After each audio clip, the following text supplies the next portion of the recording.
नमस्कार। एक बार फिर से आप सभी का स्वागत है।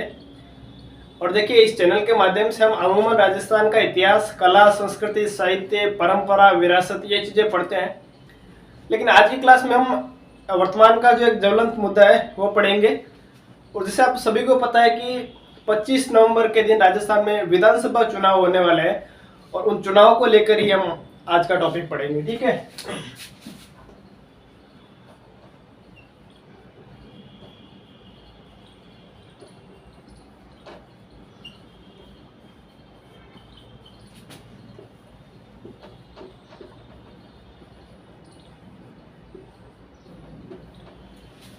तो 25 नवंबर को इन चुनाव के लिए मतदान होगा और अलग अलग पार्टियों से अलग अलग उम्मीदवार खड़े हैं और उन उम्मीदवारों के प्रचार प्रसार के काफिले सज चुके हैं। तो प्रचार प्रसार अभी जोरों पे चल रहा है।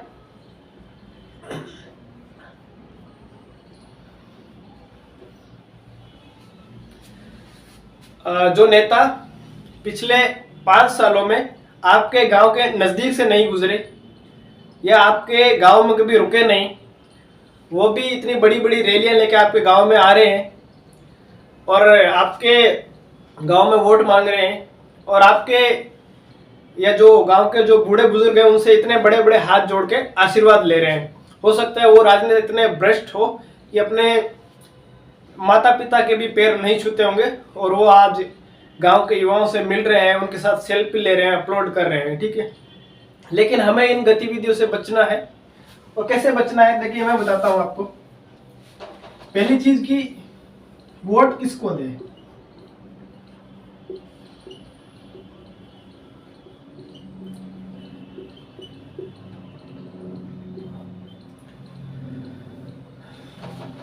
देखिए, मैं किसी की सोच तो नहीं बदल सकता और नहीं मैं ये कह सकता हूं कि आप इसी बंदे को वोट दीजिए या उस बंदे को वोट दीजिए। लेकिन मेरे कहने का सीधा सा मतलब ये है कि आप वोट किसी आदमी के काम के आधार पर दीजिए, न कि किसी पार्टी के आधार पर। ने देखिए, हमारे वर्तमान में जो वोटिंग का क्राइटेरिया है वो किस तरह हो गया है। जातिवाद, क्षेत्रवाद, पार्टीवाद, हिंदू मुस्लिम,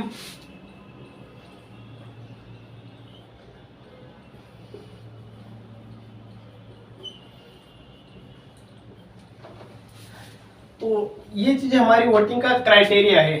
ठीक है। लेकिन क्राइटेरिया क्या होना चाहिए? शिक्षा, चिकित्सा, विकास, रोजगार,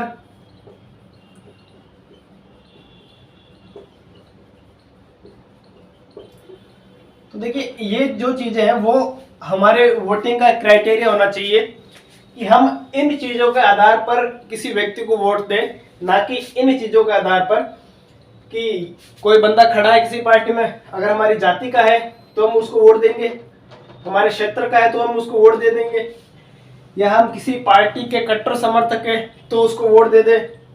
और ये हिंदू मुस्लिम। ठीक है। तो हमारा क्राइटेरिया ये होना चाहिए।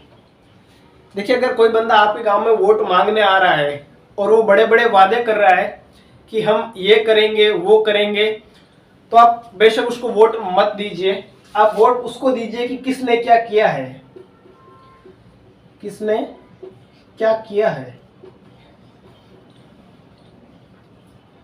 आप उसको वोट मत दीजिएगा हम कि ये करेंगे। हाँ, अगर कोई नई पार्टी है उस पर आप अगर विश्वास दिखाना चाहते हो वो अलग बात है। लेकिन मैं खासकर राजस्थान की बात करूं तो 2 पार्टियां, भारतीय जनता पार्टी और कांग्रेस, मुख्यतः पिछले 20-30 सालों से यही वर्चस्व में रही है। तो अगर कोई किसी भी पार्टी का नेता आपके गांव में आता है आपसे वोट मांगने, तो आप उसको पूछिए कि अगर पिछले 5 साल में आपकी सरकार थी तो आपकी सरकार ने हमारे गांव में क्या विकास किया है। शिक्षा के क्षेत्र में उसने क्या किया, चिकित्सा के क्षेत्र में उसने क्या किया, क्या विकास किया गांव का, रोजगार क्या दिया। देखिए एक चीज है,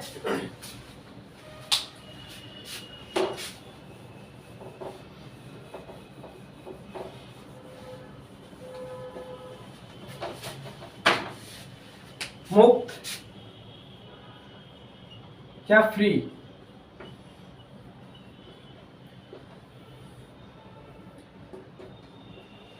और ये चीज राजस्थान या किसी भी सरकार का पसंदीदा शस्त्र है। ठीक है, राजस्थान कोई भी सरकार हो, इसी शस्त्र को लेके लोगों की मानसिकता से खेलती है।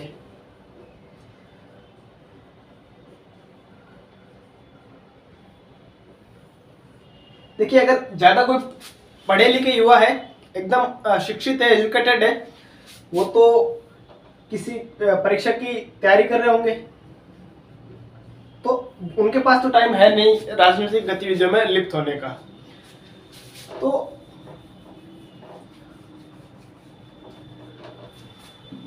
क्योंकि हमारे युवाओं को सरकारों ने इस तरह उलझा दिया है कि वो 4-5 साल किसी परीक्षा की तैयारी करते हैं, फिर क्या होता है, फिर एग्जाम आता तो उसका पेपर लीक हो जाता है, रिजल्ट नहीं आ पाता, या जो भी भर्ती है वो रद्द हो जाती है।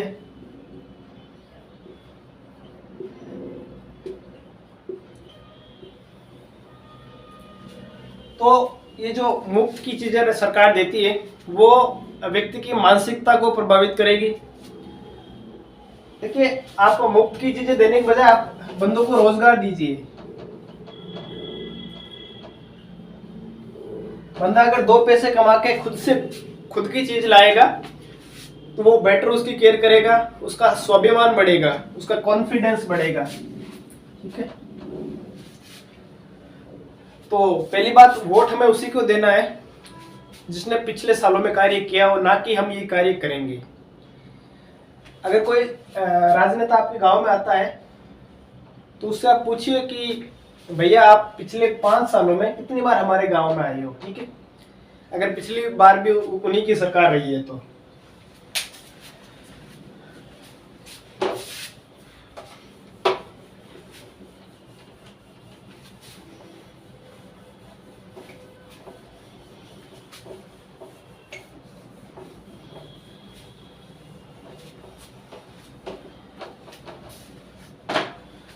देखिए ज्यादातर जो चुनाव में लिखते हैं वो बुजुर्ग,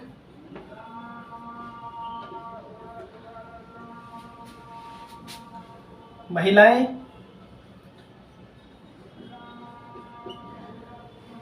तो ये जो तबका है हमारे समाज का वो ज्यादातर अशिक्षित है। अगर वो शिक्षित भी है तो उन्हें केवल अक्षर ज्ञान है, ज्यादा ज्ञान उनको नहीं है। इसके बाद बचते हमारे युवा। तो देखिए आजकल क्या दौर चल रहा है, सोशल मीडिया।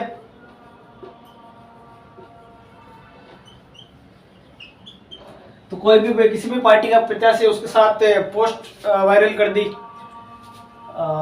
पोस्ट अपलोड कर दी, वीडियो उसके साथ डाल दिया, तो युवा उसी को समझ रहे। जैसे मैं किसी का नाम नहीं लेना चाहूंगा यहाँ पे,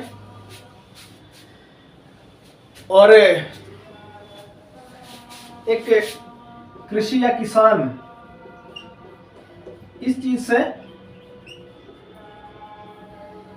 ज्यादातर जोड़ दिया गया है कि कोई अगर नेता है तो वो मतलब किसानों के वोट पाने के लिए, या तो ट्रैक्टर पर चल रहा है, हालांकि है उसके पास स्कॉर्पियो है, फॉर्च्यूनर है, फिर भी वर्तमान चुनाव में वोट लेने के लिए जनता के सामने ट्रैक्टर पर चल रहा है। जो हमारे काम करने की जेड़ी है वो लेके चल रहा है। ठीक है, तो ये क्या है, आपकी मानसिकता से खिलवाड़ है ये। अगर आप राजस्थान में पिछली सरकार को वोट देना चाहते हैं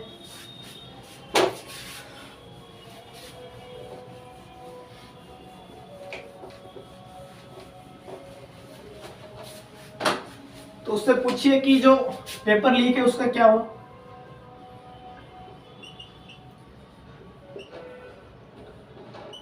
क्योंकि जो भी बच्चे या जो भी मेरे भाई है, जो भी मेरी बहनें हैं, वो 4-4 5-5 साल से किसी भी एग्जाम की तैयारी करते हैं और पेपर लीक हो जाता है कि जो कभी कुछ बिना पढ़े सिलेक्ट हो जाते हैं और जो 4-5 साल पढ़े हैं उनका भी कुछ नहीं हो पाता, पेपर लीक। दूसरा, एम्प्लॉयमेंट, रोजगार। क्या रोजगार दिया आपने? जो मैंने एक चीज बताया, मुफ्त या फ्री।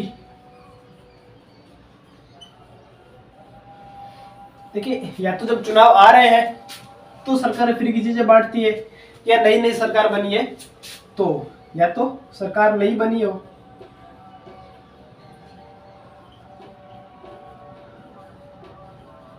या फिर चुनाव आ रहे हो।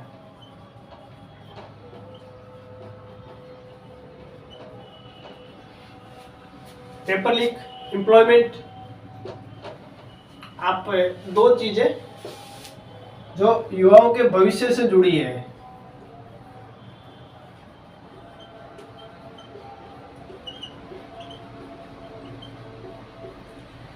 आप ये चीज उनसे पूछ सकते हैं। किसानों के लिए उन्होंने क्या किया है?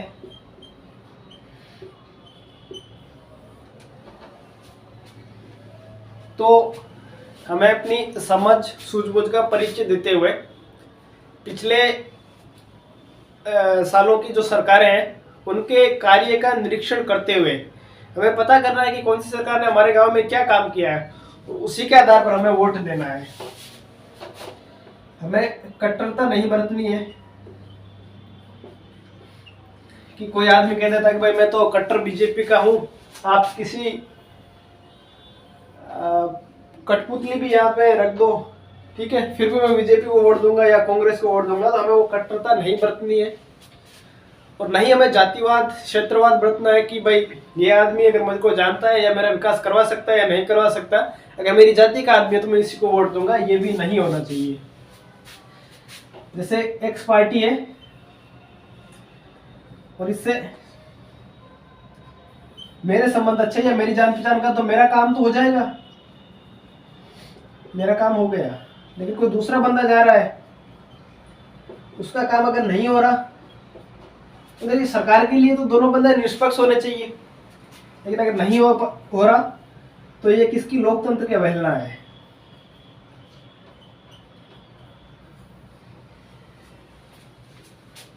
तो धन्यवाद। आई थिंक हमने ये चीजें डिस्कस की है। आप लोग 25 नवंबर को वोटिंग के दौरान ये चीजें ध्यान में रखेंगे। धन्यवाद।